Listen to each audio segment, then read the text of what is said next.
ओम ह्रीं अरहं णमो छंद नंबर 7 तक पूर्ण हुआ। यहाँ तक संयमाचरण चारित्र की चर्चा आचार्य महाराज ने की और अंत में कहा कि अब मैं आगे स्वरूप में आचरण रूप ऐसे आचरण की चर्चा करूँगा जो अपने आप में अद्भुत है। कैसा है? तो जिस होत प्रगटे आपनी निधि मिटे पर की प्रवृत्ति सब। मैं अब आपके सामने उस आचरण की बात कहूँगा जिसके होने पर आत्मा की निधि प्रकट होती है और बाह्य सब प्रवृत्तियां जिसके माध्यम से मिट जाती हैं। आइए देखते हैं। जिन परम पेनी सुबुधि छेनी डारी अंतर भेदिया वर्णादि अनुरागादिते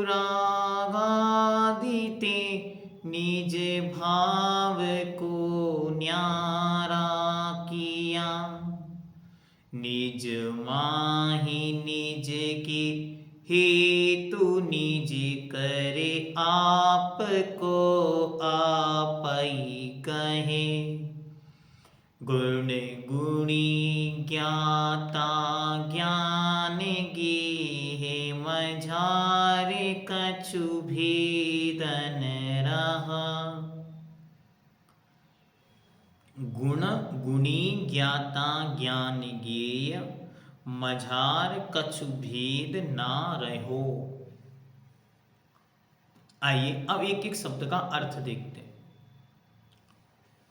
जिन अर्थात जो वीतरागी मुनि, परम अर्थात अत्यंत, वीतराग से तात्पर्य है जिनके राग और द्वेष अत्यंत शांत हो गए हैं, जो अपने आत्म ध्यान में लीन हो गए हैं, ऐसे मुनि महाराज। परम अर्थात अत्यंत, पैनी अर्थात तीक्ष्ण, सुबुधि, सुबुधि मतलब सम्यक ज्ञान या भेद विज्ञान रूपी, छेनी, छेनी को डारी डार कर अंतर अंतरंग में भेदिया भेद कर। एक छेनी नाम का औजार होता है, आपने देखा होगा, ब्लड की तरह होता है। उसे क्या करते हैं, उससे किसी भी चीज को जब दो टुकड़े करने होते हैं तब उस छेनी के माध्यम से उसे इस प्रकार से काटा जाता है। छेनी जितनी तीक्ष्ण होगी उतनी जल्दी ही वह अलग हो जाएगा। ऐसे ही आचार्य महाराज पंडित जी साहब यहाँ पर कहते हैं कि निर्ग्रंथ दिगंबर परम मुनि अवस्था में स्थित वे मुनि महाराज अपने आत्मा में उस सम्यक ज्ञान रूपी तीक्ष्ण पेनी के माध्यम से आत्मा को और बाहरी आवरण को अलग अलग कर देते हैं। अर्थात उनका वह सम्यक ज्ञान, उनका वह भेद विज्ञान दोनों को पृथक पृथक जानता है। निज भाव को अर्थात आत्मा के वास्तविक स्वरूप को, और वर्णादि, वर्णादि अर्थात वर्ण, रस, गंध तथा स्पर्श रूप द्रव्य कर्म से, अरु और रागादि अर्थात राग, द्वेष, मोह आदि रूप भाव कर्म से न्यारा किया, अलग कर लेते हैं। वे मुनि महाराज अच्छी तरह भेद विज्ञान रूपी परम पैनी छेनी को डालकर अपनी आत्मा के निज भावों को और बाहरी सब भावों को पृथक पृथक अलग अलग कर लेते हैं। बाह्य में जो शरीर आदि के हैं, ऐसे स्पर्श रस गंध वर्ण रूप भाव और राग द्वेष रूप परिणाम, ये मेरी आत्मा के परिणाम नहीं है, ये मेरी आत्मा से भिन्न अन्य कुछ और हैं। इस प्रकार की प्रवृत्ति उनकी हो जाती है।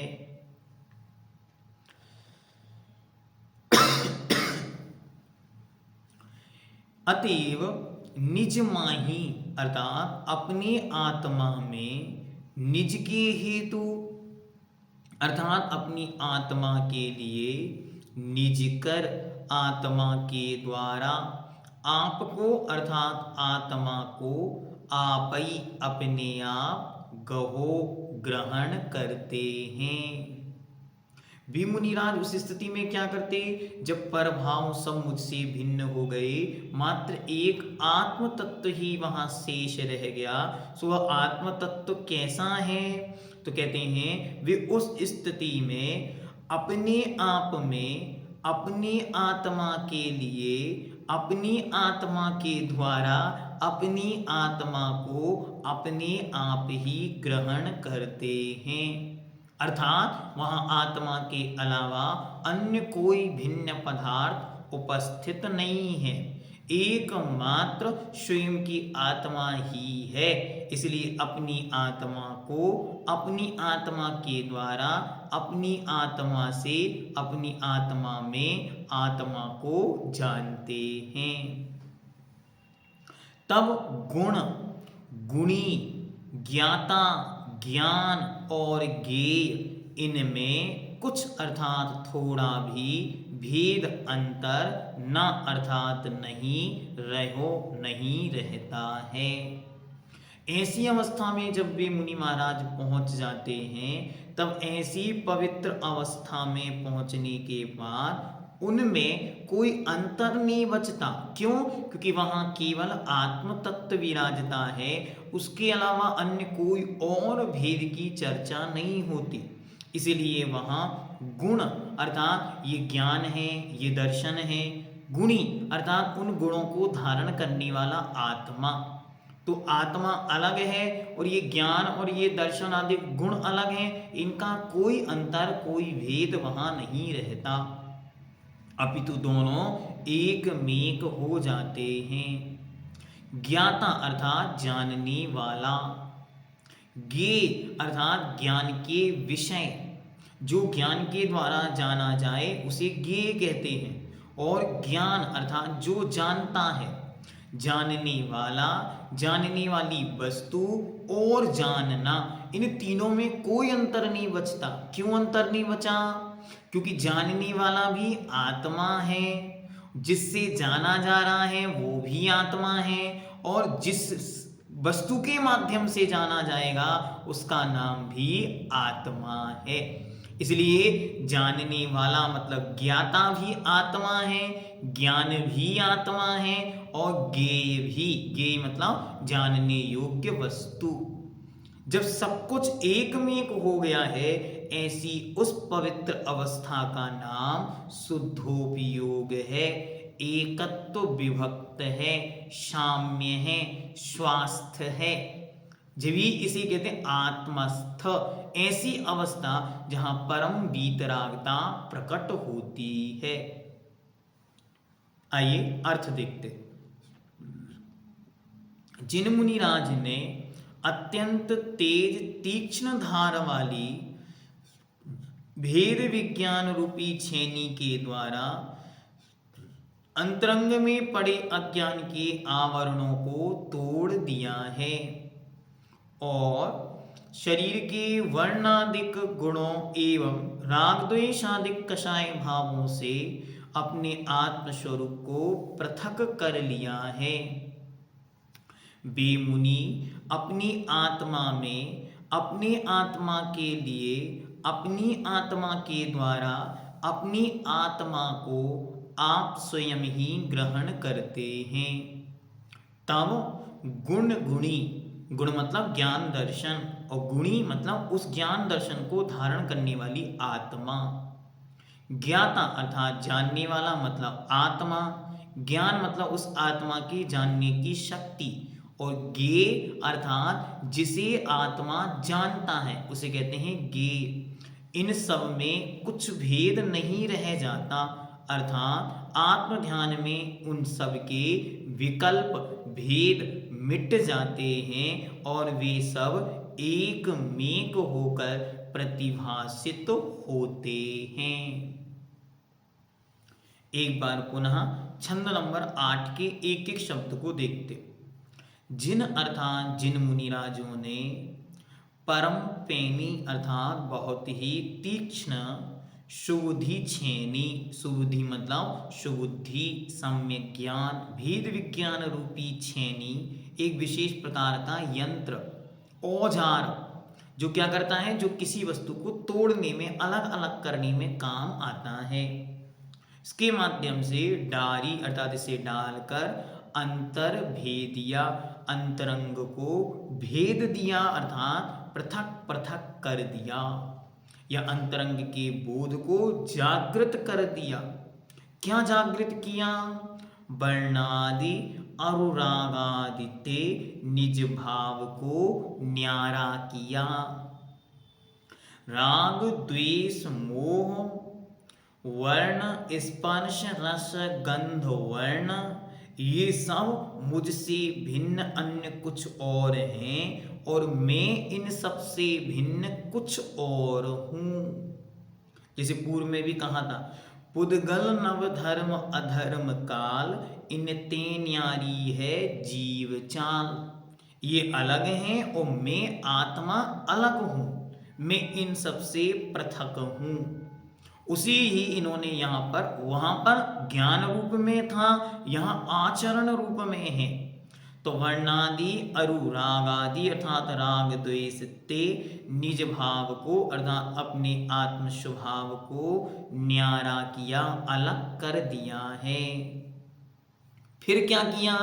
निज माही, माही मतलब मैं, निज में, निज के हेतु अर्थात स्वयं के लिए, निज कर स्वयं के द्वारा, आपको अर्थात अपनी आत्मा को आप ही गए आत्मा के द्वारा ग्रहण करते हैं।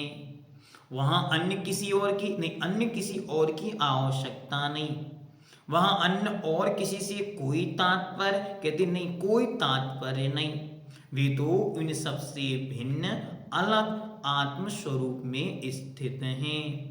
इसीलिए कैसी स्थिति है उनकी? गुण, गुणी, ज्ञाता, ज्ञान और गे मझार अर्थात इनमें कछु अर्थात कुछ भी भेद ना रहो, कुछ भी भेद अर्थात अंतर नहीं रहता।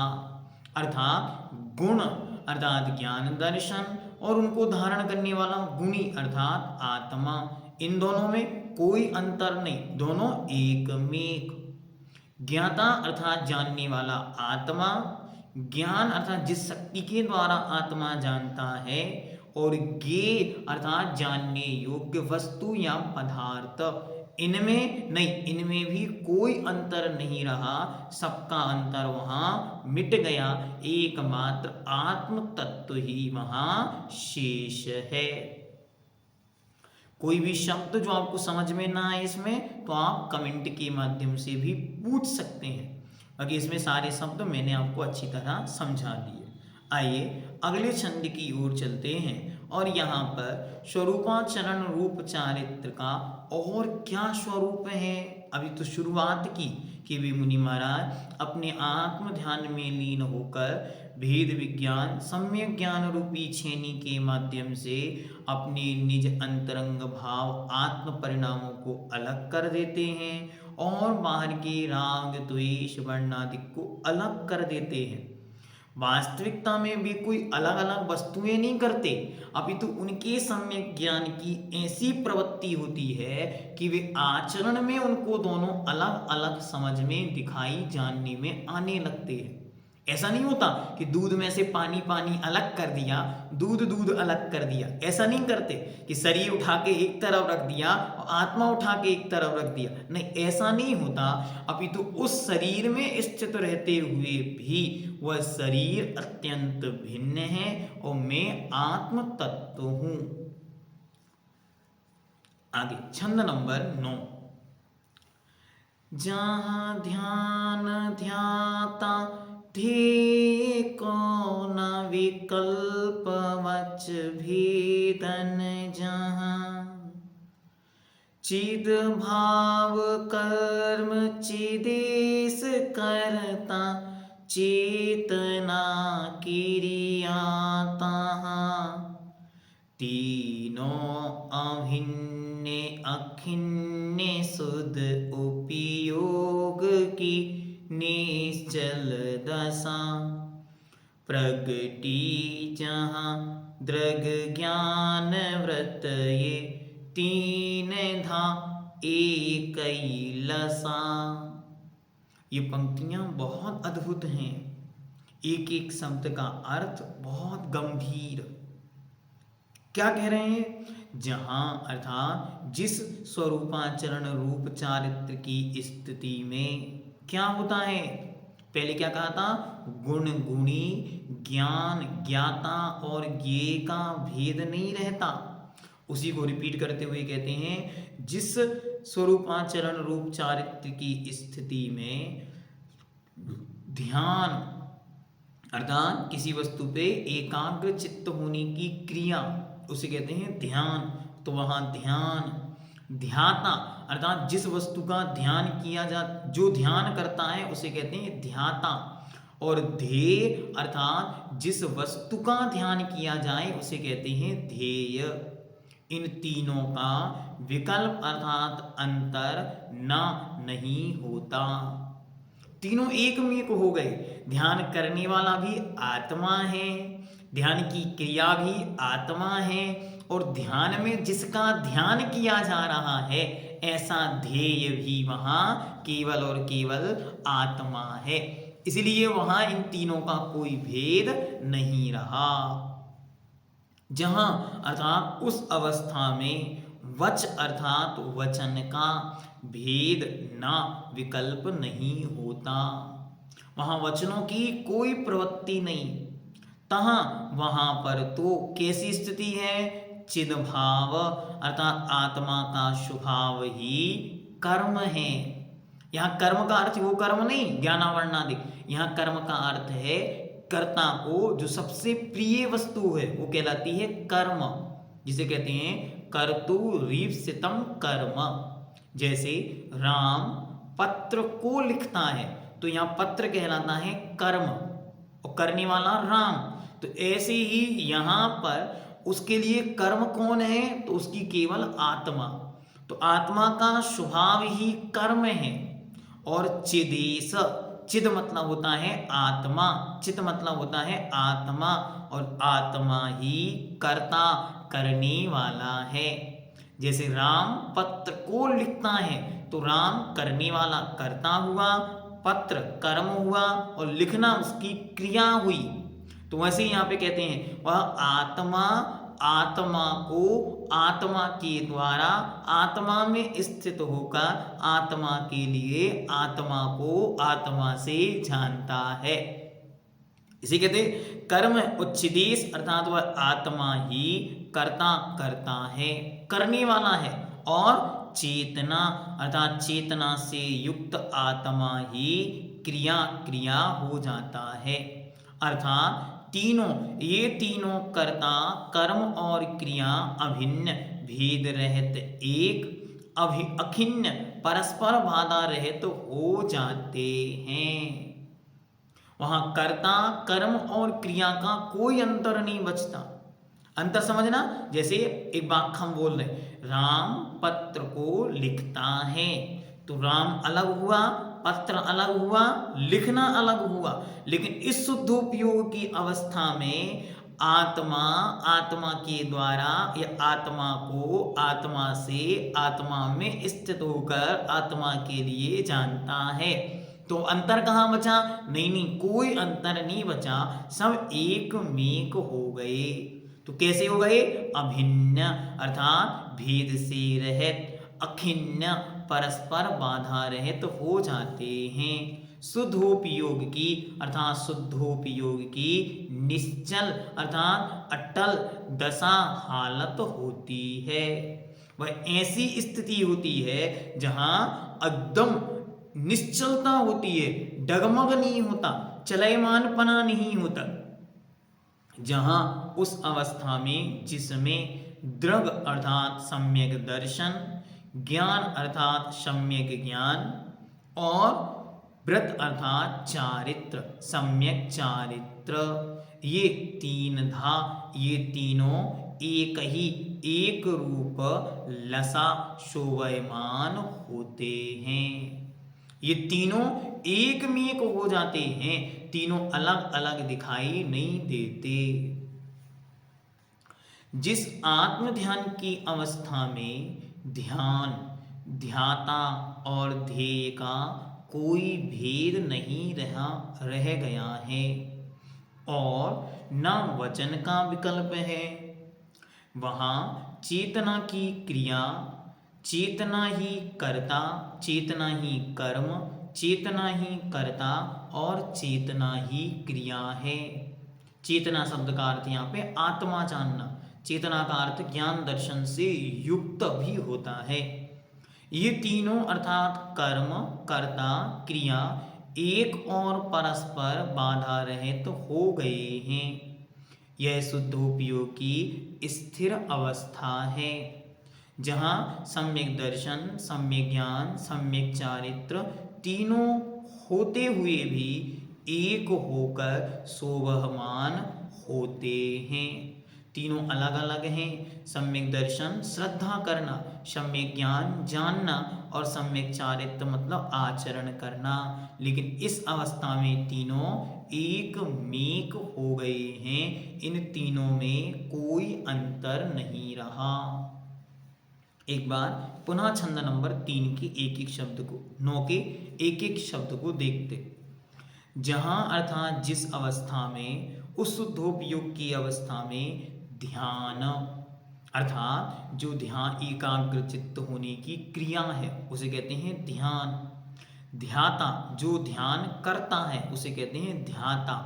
और ध्येय जिस वस्तु का ध्यान किया जाता है वो ध्येय। इनका ना विकल्प, वहां कोई विकल्प नहीं रहता। विकल्प मतलब अंतर, भेद नहीं रहता। बच भेद ना जहां, और ना ही वचन का कोई भेद रहता है। उस अवस्था में तो चिद भाव कर्म, आत्मा के भाव ही कर्म है। चिदेश कर्ता, आत्मा का भाव ही कर्ता अर्थात करने वाला है। और चेतना क्रिया, जहां आत्मा की क्रिया ही वहां क्रिया है। तीनों अभिन्न अर्थात भेद से रहित, अखिन्न परस्पर बाधा से रहित हो गए हैं। ऐसी अवस्था का नाम ही शुद्धोपयोग की निश्चल दशा। यहाँ उपयोग की शुद्धि हो गई है, इसलिए उसका नाम है शुद्धोपयोग। प्रकट जहाँ, वहाँ क्या प्रकट होता है? ज्ञान, दर्शन और चारित्र, ये तीन प्रकार के होते हुए भी एक ही लसा, एक मेक हो गए हैं या एक होकर शोभमान हो रहे हैं। अभी तक बूंदी अलग थी, शक्कर अलग थी, घी अलग था या बेसन अलग था। अब उन्होंने उसका लड्डू बना दिया। अब तीनों एक मेक हो गए। बेसन बूंदी रूप में है, उसमें ही घी है, उसमें ही शक्कर है, तीनों एक मेक हैं। अलग अलग देखना तो आप देख सकते अलग अलग भी, लेकिन जब तीनों एक मेक हो गए तो एक मेक हैं। ऐसे ही यहां पर ये एक मेक हो गए। अब जो कठिन शब्द हैं उनको आप चाहें तो एक बार अच्छी तरह नोट कर सकते हैं। देखें छंद नंबर 8 में सुबुद्धि। सुबुद्धि मतलब सम्यक ज्ञान या भेद विज्ञान। भेद विज्ञान क्या करता है? जो अच्छी तरह समीचीन रूप से वस्तुओं को भेद करके जानता है। ये अलग है, क्यों अलग है, किस कारण अलग है और इसमें क्या अंतर है, इसे जो जानता है उसे कहते हैं भेद विज्ञान।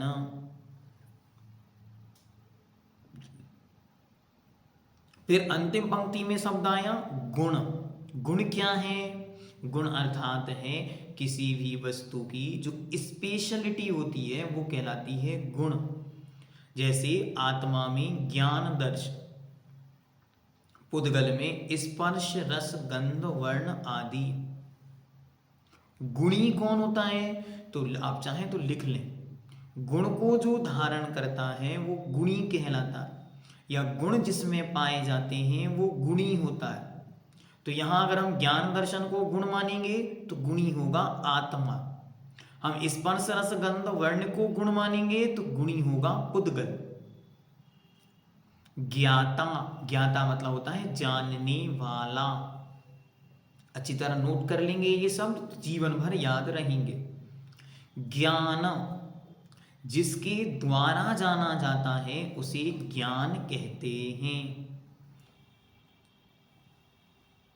या जो फिर कहते हैं ज्ञेय, ज्ञेय मतलब जिसे जाना जाता है या जानने योग्य वस्तु। जैसे आपका ज्ञान जानता है कि यह क्या है, यह मोबाइल स्टैंड है, तो आपके ज्ञान ने इसे जाना, तो जानने वाले आप ज्ञाता हुए, जिससे आपने जाना वो ज्ञान हुआ, और इसे जाना तो ये ज्ञेय हुआ। ऐसे यहाँ पर जानने वाला स्वयं आत्मा जान रहा है अपने आत्मा के द्वारा, और जानने योग्य वस्तु वह भी आत्मा, इसलिए अंतर समाप्त हो गया। छंद नंबर 9 में शब्द है ध्यान। ध्यान क्या है?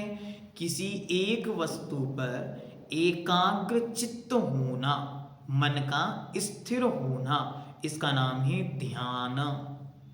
दूसरा शब्द है ध्याता। ध्याता किसे कहते हैं? तो जो ध्यान करता है उसे कहते हैं ध्याता। और ध्येय अर्थात ध्यान करने योग्य वस्तु, जिसका ध्यान किया जाता है वो कहलाता है ध्याता।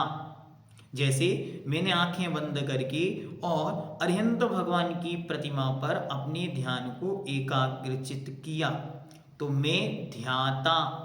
जो क्रिया चल रही है उस क्रिया का नाम है ध्यान, और अरिहंत भगवान की प्रतिमा हुई ध्येय। ऐसे भी मुनि महाराज अपनी आत्मा के द्वारा, अपनी आत्मा से अपनी आत्मा को ही जानते हैं। आगे कहते हैं चिद भाव। चिद मतलब होता है चैतन्य, चिद मतलब होता है जानना और देखना, जिसे हम कहते हैं ज्ञान दर्शन या ज्ञाता दृष्टा। जानना और देखना, ये जो भाव है इसको कहते हैं चिद भाव। यह ही कर्म है। कर्म शब्द का अर्थ क्या है? करने वाले को जो सबसे प्रिय होता है उसे कहते हैं कर्म। फिर कहते हैं चिदीश। चिद मतलब ज्ञान दर्शन, और उसका ईश मतलब स्वामी मतलब आत्मा। ये क्या है? कर्ता। कर्ता मतलब करने वाला। चेतना अर्थात जानना और देखना, ही वहां क्या है? क्रिया है, और कोई क्रिया नहीं है। तीनों की कैसी है? अभिन्न। अभिन्न मतलब भेद से रहित। अखिन्न परस्पर में बाधा से रहित। शुद्धोपयोग की निश्चल दशा, ये निश्चल दशा, इसी का नाम शुद्धोपयोग है। ये कैसी होती है? दृढ़ मतलब सम्यक दर्शन, ज्ञान मतलब सम्यक ज्ञान, व्रत मतलब सम्यक चारित। ये तीन था। ये तीन प्रकार के होते हुए भी एक ही लसा एक होकर शोभयमान होते हैं, प्रकाशित होते हैं।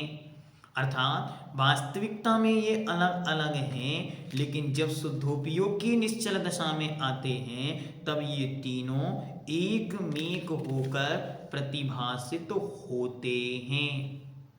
जैसे जब हमने तीसरी ढाल के दूसरे नंबर छंद में अच्छी तरह निश्चय रत्नात्रय के स्वरूप को जाना था, तब उन्होंने बहुत सुंदर शब्दों में कहा था, पर द्रव्यते भिन्न आप में रुचि, अर्थात पर द्रव्यों से भिन्न अपनी आत्मा में जो रुचि श्रद्धा प्रतीति है, इसका नाम है सम्यक ज्ञान, सम्यक दर्शन। फिर आप रूप को जानपनो, अर्थात अपनी आत्मा को ही जानना, इसका नाम सम्यक ज्ञान। और आप रूप में लीन रहे थिर, अपनी आत्मा में ही स्थिर हो जाना। तो वहां भी तीनों एक हो गए, आत्मा आत्मा आत्मा। चिदेश शब्द का अर्थ क्या है? चिद मतलब है जानना और देखना, और ईश मतलब होता है स्वामी, जो जानने और देखने वाला है, उसे कहते हैं चिदेश, मतलब आत्मा। मेरी आत्मा कैसी है? जानने देखने वाली है। ठीक हुआ। इस प्रकार यह शुद्धोपयोग का लक्षण यहाँ पर आदरणीय पंडित जी साहब ने बहुत सुंदर शब्दों में बतलाया। किनके हो रहा है ये शुद्धोपयोग? निर्ग्रंथ दिगंबर परम मुद्राधारी ऋषि राजों के, जिनके 28 मूल गुण निर्दोष पालन हो रहे हैं, जो संयमाचरण से पूर्ण हैं, उन मुनिराजों के इस प्रकार की स्थिति बनती है। अब इसकी आगे और क्या महिमा है और इसमें क्या क्या विशेष होता है, इसे आगे के छंदों में पंडित जी साहब स्वयं 2 छंदों के माध्यम से बतलाएंगे। आज के लिए इतना पर्याप्त। ओम सिद्धम। एक शब्द और बार बार आता है, स्वरूपाचरण रूप चारित्र। ये क्या है?